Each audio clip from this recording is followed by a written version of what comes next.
Today we have the honor of again interviewing Jason Matthews, this time to talk about his new game, Twilight Struggle Red Sea, Conflict in the Horn of Africa. Stay tuned to hear about his new game and some interesting insights into the history here today on Legendary Tactics.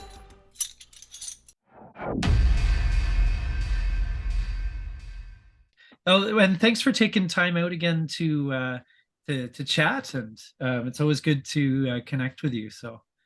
My pleasure, Nathan. Thank you for all your hard work in service to the hobby and obviously in service of my games in particular. I am flattered and always delighted to see your posts. Oh, thanks. Well, you do some incredible stuff. So, so let me.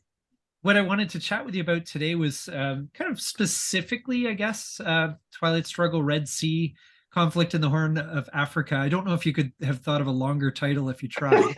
But, I don't know how we can abbreviate that. It doesn't, chunk down to something nice and memorable. So. Well, the complicated thing is for American audiences, since our knowledge of geography as a nation is not that strong. I could have said Red Sea, and that wouldn't necessarily have told anyone anything that they needed to know. So that additional subtitle of explanation is kind of required. Yeah. So what prompted the development of Twilight Struggle Red Sea, which we'll call for convenience here?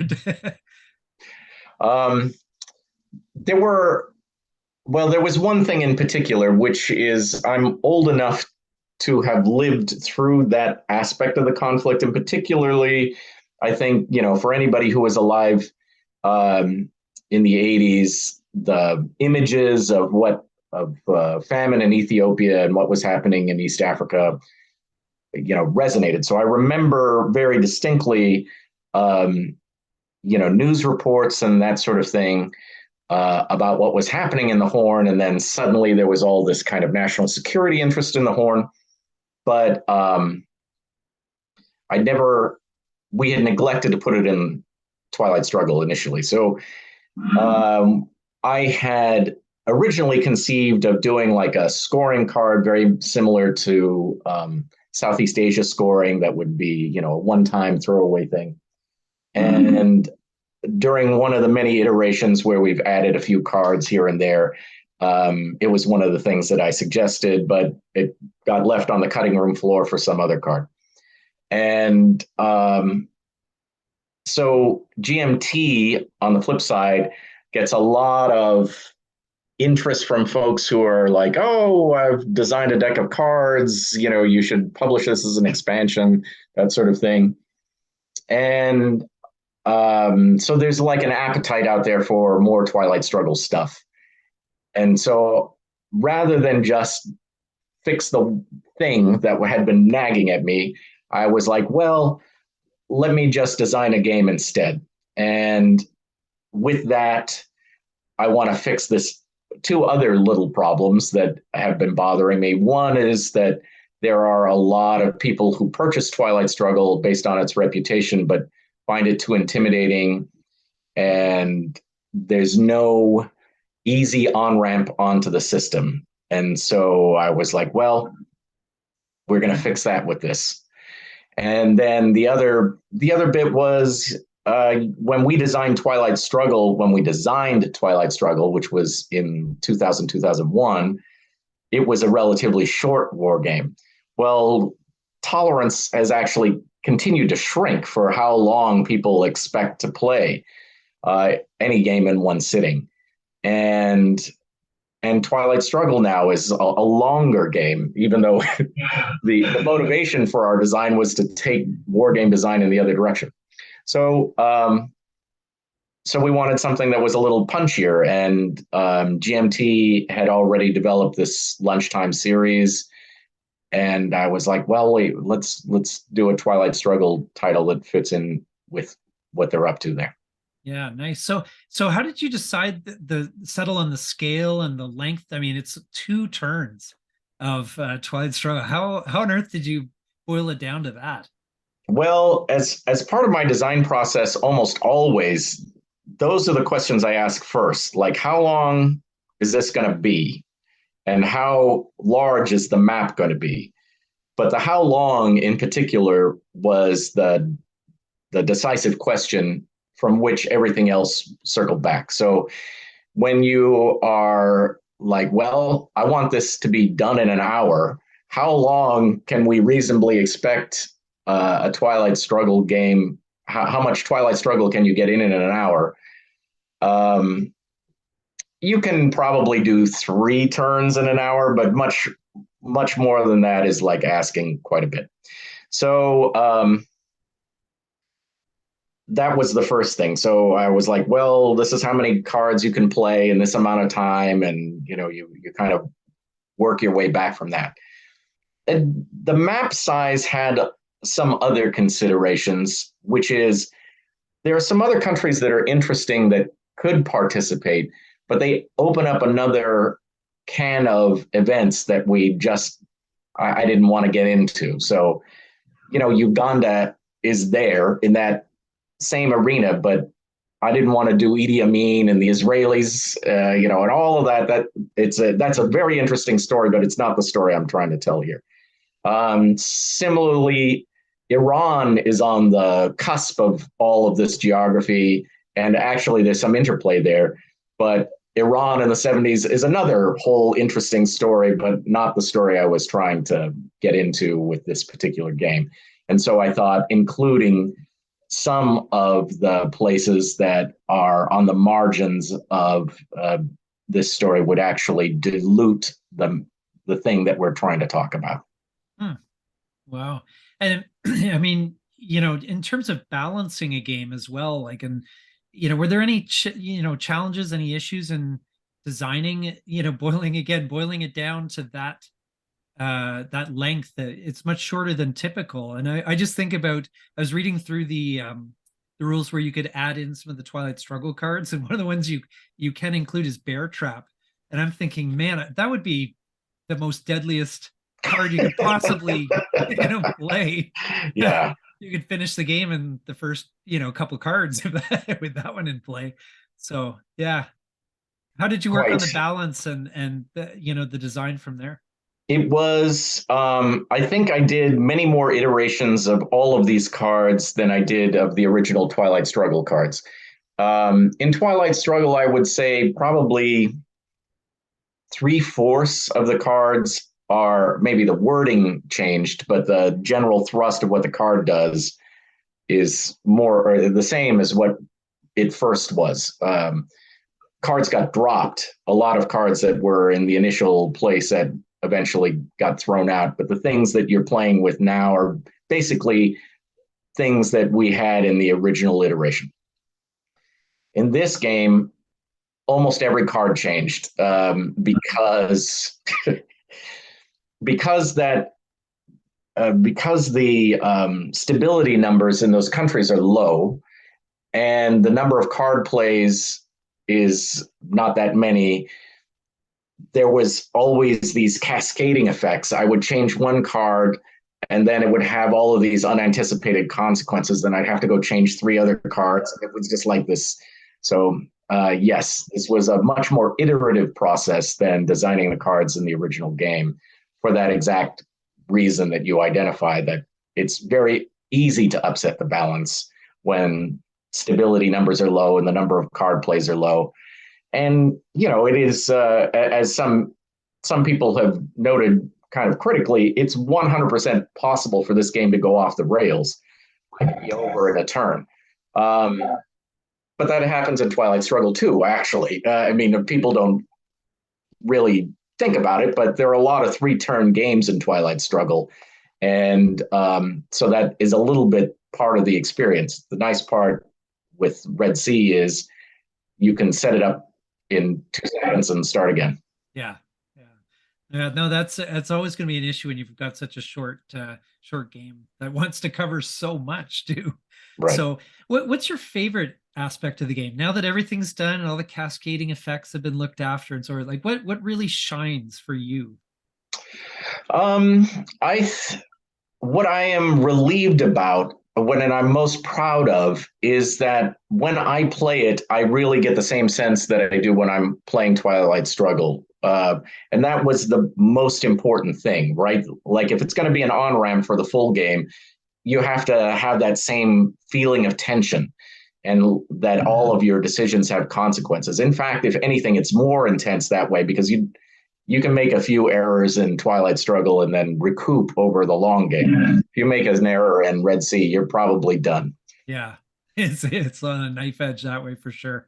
Yeah. Um, Now, when you came to the event cards, did you have a different process for selecting the events? You kind of touched on that a little bit earlier, but compared There to doing the big game.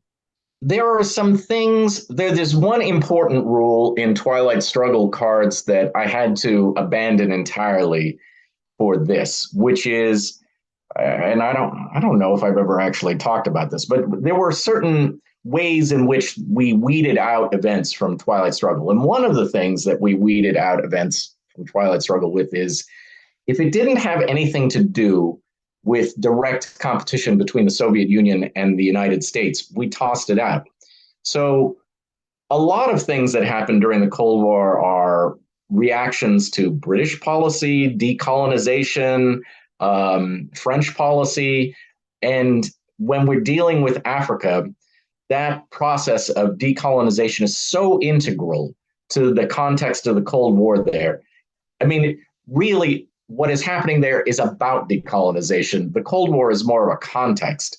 So I bent that rule. Like there's a card about the French relationship with its former colonies in East Africa, and it matters quite a bit. And so ordinarily on a global scope, I wouldn't include a card about, well, France has interesting relations with Djibouti.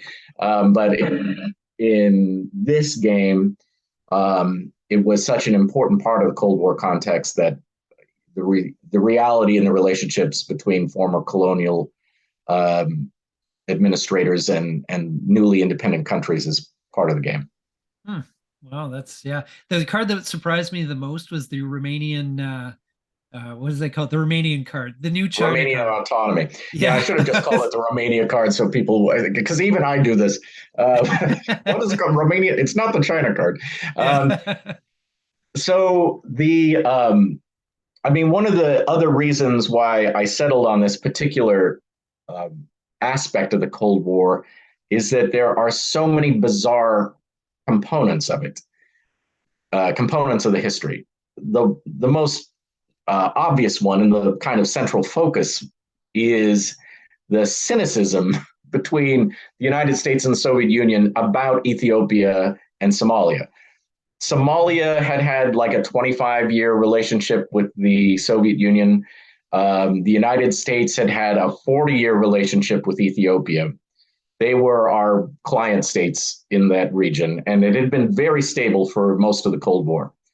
Then suddenly, when there's a Marxist insurrection in the 70s in Ethiopia, the Soviets are like, well, wouldn't it be nice, that's a bigger country. They're a little more powerful. Wouldn't it be nice if the difficulty being that relationship between Ethiopia and Somalia had been fractious from the beginning, actually before colonialism, like it had always been fractious. And ultimately, um, the Somalis are like, no, we're still invading Ethiopia. We don't care that they're now Marxist. We want our ancestral homelands back. And the Soviets decide to side with their new friend, the Ethiopian Marxist government, the DER. And then when the Somalis see that's happening, they come to Washington and are like, hey, our relationship could be better. Why don't we? So we flip client states. So that is weird all by itself, and it happens very quickly. There's not like a lot of fanfare about it or head scratching even. Um, and then because of that radical shift, and this is where the Romania card comes in, some allies get left on the wrong side of that divide. Israel has has a policy had a policy of aligning itself with countries near the Arab world who were not Arab countries, so that they could have some additional. They wouldn't feel quite so isolated in their own home region. And one of those countries had been Ethiopia. So even though Ethiopia becomes a Marxist country, and even though Ethiopia invites Cuban and Soviet troops in, Israel is still training the Ethiopian army. And on the flip side, because Romania had decided that they were going to become, well, sort of like the French to NATO, they were going to do a little bit of their own thing and tweak the Soviet Union's nose when they felt appropriate. When the Soviet Union decided to shift its loyalties over to Ethiopia, Romania is like, no, we like Somalia. We're going to stay tight with the Somalis.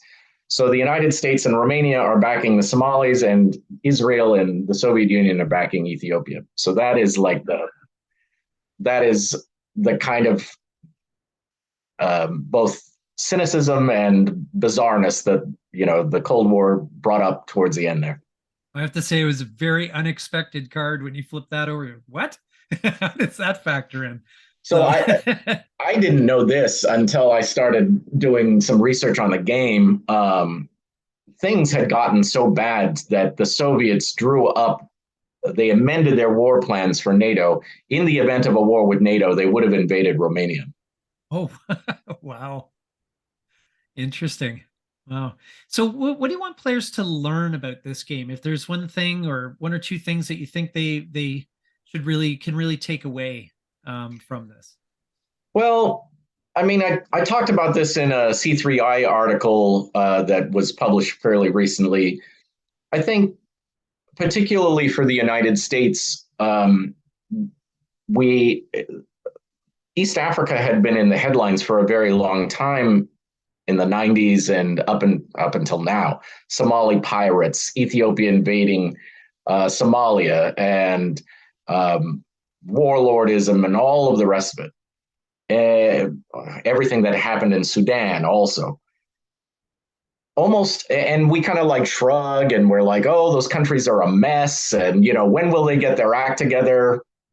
Well, virtually everything that is happening there is due to US and Soviet policy in the region. Like, those countries didn't have the capacity to make war on one another and amongst themselves until we provided tons and tons of arms to the region. And those arms, once those not terribly stable governments became even less stable, of course, got turned on one another and have maintained chaos in the region for 30 years. So I think one of the key takeaways that people in the developed world should have about this game is what is happening in that region is not an accident, and it's not a coincidence, and we bear a lot of responsibility for it. And so it's not an African problem. It's not a question of their development. It's the ramifications of then Soviet and US policy. And yeah, no, that's interesting. That's what I love about these type of games is the depth you get into, experience conflicts that are off the beaten track, and learn these kind of things. So that's great. Now, what would you tell history buffs to get them to try the game, and what would you tell the gamers to get them to dig into the history? I mean, I think for history buffs, I can say with a straight face that this is the only game about the Ogaden War anywhere. So, so if you want to learn a little bit more about what was happening in this region during the Cold War, this is the best game available to you. And I do think that the game successfully captures at the 10,000 foot level, because this game operates there. It's not a tactical war game in any regard, but at the 10,000 foot level, we tried to capture as best we possibly could the triangulating dynamics, the important role that Egypt plays. Like, Egypt is a very important country in how this game works, but it comes with all these reservations because getting up to Ethiopia or getting into Egypt is difficult in this context. They're in the historical context here. They're just transitioning away from the Soviets, so it's a very unsettled time as far as Egypt's position in the Cold War. And then, in addition, they have a terrible, terrible relationship with Ethiopians because they have, well, there's a card called Water Wars in this game, but it's about this traditional beef that goes back millennia between the Egyptians and the Ethiopians about the control of the Nile. And, you know, that's as important a dynamic in that portion of East Africa as anything that was going on between the Soviet Union and the United States. For gamers, I think we packed a lot in this box as far as I'm concerned for gamers. We put a solo bot. There's never been a Twilight Struggle solo bot. So if you wanted to try Twilight Struggle solo and you don't want to buy the app or you don't play games that way, you have an option now that you never had before.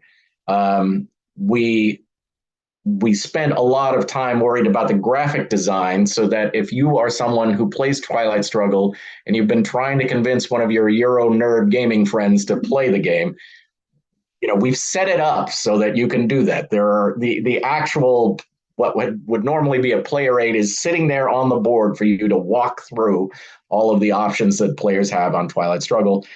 And then for a lot of us, you know, if your time is short and you really are a lunchtime gamer or you're the kind of gamer that needs to play 5 games a night or whatever it is, you know, this is the first time you really will have that option. And if you're a fan of Twilight Struggle in the first place. And as far as I'm concerned, as a gamer, as a historical gamer, I like games that teach me something about history. I enjoy designing games that teach me something about history. And I think the history of conflict in Africa has been all but ignored for most of the history of the hobby. Oh, well, North Africa gets a fair amount of attention, and there are a couple of games on the Zulus.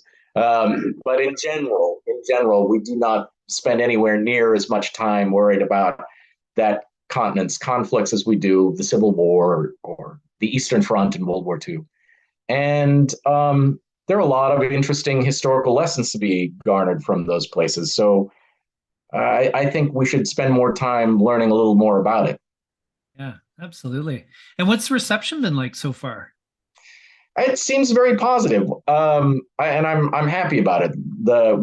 I would like more reviews. I have too many unboxings, but I could use a few. I'm working on it. Give me a few more. Give me a little bit longer so I can get a real. But I'm happy for people to take their time with it. I do also want. I think, you know. I feel like putting this warning on everything I ever designed. If you think this game is like the last game I designed, you're wrong. So don't get your hopes up, or don't think, just like Imperial Struggle was not Twilight Struggle with tricorns, this experience is not going to be exactly like Twilight Struggle, even though I think it will give you something of the feel. But, you know, it's not grandiose in the same way. It's not intended to be grandiose in the same way. It's a conflict that is only important in the Cold War at the end of the Cold War, and the geography of it is just not as significant. So it is the way it is on purpose, and we weren't. If I wanted to redesign Twilight Struggle, I'd just do that. I don't know.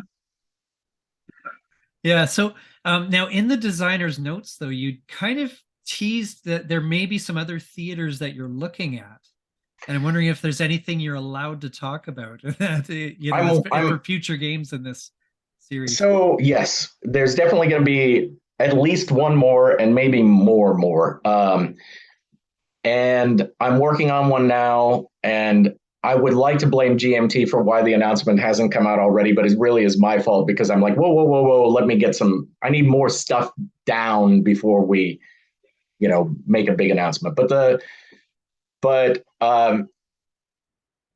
if this game was introductory Twilight Struggle or an on-ramp. Really, it's not Twilight Struggle light. That's another, I think, important thing for folks to understand. All the rules are in there.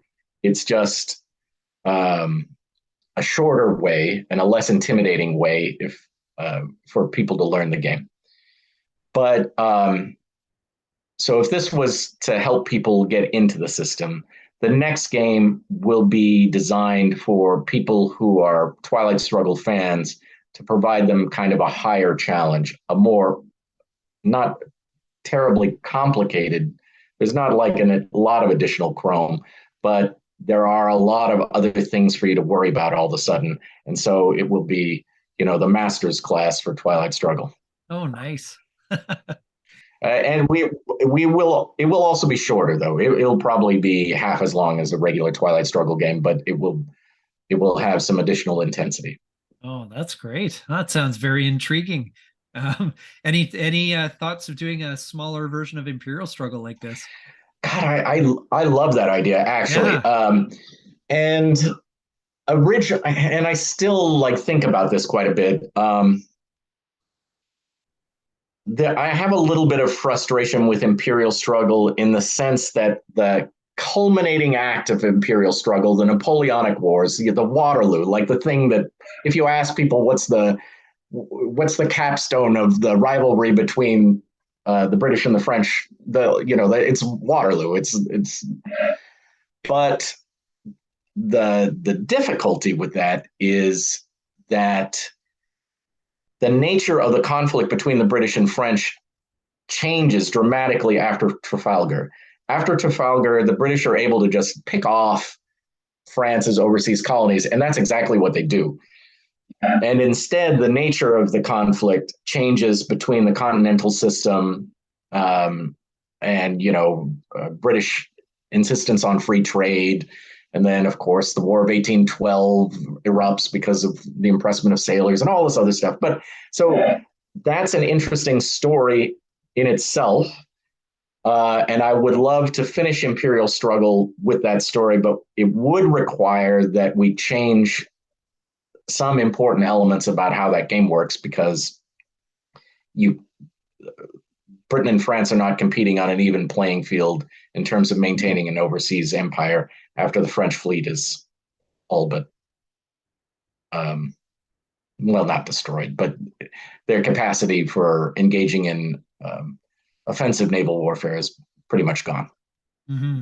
Wow. Yeah. No, I just think it could be a great, another instance where getting people into the game, it could be really great. Yeah. Honestly, I have also thought a long time about doing a game on the contemporary conflict between the United States and Russia and the Arctic. And I feel like the Imperial Struggle system would be a good way to kind of simulate that new weird rivalry. Yeah. Oh, that's great. And which leads me to my final question. What projects are you working on that you're allowed to talk about? That I know you last time we spoke, which was a couple of years ago, you had was it Aaron Burr? It's yes. that you were excited about at the time, and I am excited about it, and I need to kind of finish it. I'm sort of every kind of printing timeline in the world got disrupted during COVID. And so that project is with Fort Circle. And I think in the original time frame, Aaron Burr would be coming out now. But instead, Votes for Women just came out, a game that I'm a developer on the history of the U.S. Supreme Court is next up, and then Aaron Burr. So hopefully something like a regular printing schedule will return in the near future. I gather that things are loosening up a little bit, but it's still been disruptive, I think, for all publishers for some time. Okay. Well, we look forward to all your future projects as always, because they're always so much fun. And thank you so much for doing what you do. We really appreciate it. Well, it's my pleasure, Nathan, and thank you guys for all of the excellent work you've done. I think yeoman's work in sort of updating the the original analysis of Twilight Struggle that was available on websites with these kind of micro card by card things. It's fantastic, and I recommend anybody who's interested in getting good at the game, which is not me, but other people, go through that process that you guys have and learn quite a bit about how to play the game well. Yeah. All right. Well, thanks so much for joining us. Thank you.